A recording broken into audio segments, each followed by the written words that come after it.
Hello everyone, Shri IAS academy में आपका स्वागत है। जैसा कि आप जानते हैं कि श्री आईएएस एकेडमी ने हिस्ट्री ऑप्शनल की क्लासेस शुरू की थी, उसी दिशा में हमने आपसे एक ये भी प्रॉमिस किया था कि हम आपको हिस्ट्री ऑप्शनल को इन्फोग्राफिक्स के माध्यम से अर्थात 3D इमेजिन के माध्यम से या एनिमेशन के माध्यम से पूरी हिस्ट्री ऑप्शनल कंप्लीट कराएंगे। तो उसी दिशा में बढ़ते हुए आज ये हमारा पार्ट 1 है। इसमें हम देखेंगे कि किस तरीके से मुगल साम्राज्य का पतन हुआ और कैसे पतन होने के बाद उसका साम्राज्य 1857 तक जाकर पूरा सिमट कर रह जाता है। तो यहाँ तक की इन्फोग्राफिक को हम अपने इस पार्ट में कंप्लीट करेंगे। तो चलिए शुरू करते हैं।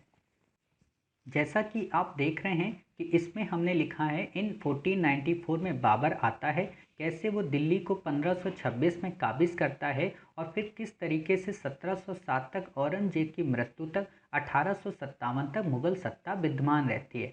आप ये सारे क्षेत्र देख सकते हो कि किस तरीके से उन्होंने क्षेत्र को विजिट किया पश्चिम से, और धीरे धीरे पश्चिम विजिट करने के बाद कैसे वो गंगा के मैदान में अपने प्रभुत्व को बढ़ाने लगे, कैसे वो पश्चिमी भारत में अपने आप को काबिज करने लगे और किस तरीके से दक्षिण की ओर जाने का प्रयत्न किया। लेकिन दक्षिण में उनका कई बार मुकाबला हुआ जिसमें वो विजित नहीं हो पाए। साथ ही उनका जो साम्राज्य था वो उस समय के कांधार से लेके ताम्रलिप्ति तक अर्थात तामलुक से लेके ताम्रलिप्ति तक पहुंच जाता है। लेकिन औरंगजेब के शासनकाल तक आते आते दक्षिण में ये अपने प्रयत्न करते हैं, लेकिन मराठों के साथ में प्रभुत्व के संघर्ष में ये पूरी तरह से सफल नहीं हो पाते और औरंगजेब की मृत्यु के बाद मुगल सत्ता फिर से विखंडित होने लगती है और धीरे धीरे जाकर केवल दिल्ली तक वो संकेंद्रित रह जाती है। और जब दिल्ली तक संकेंद्रित रह जाती है तो 1857 के विद्रोह तक पूरी तरह से समाप्त हो जाती है। क्लियर?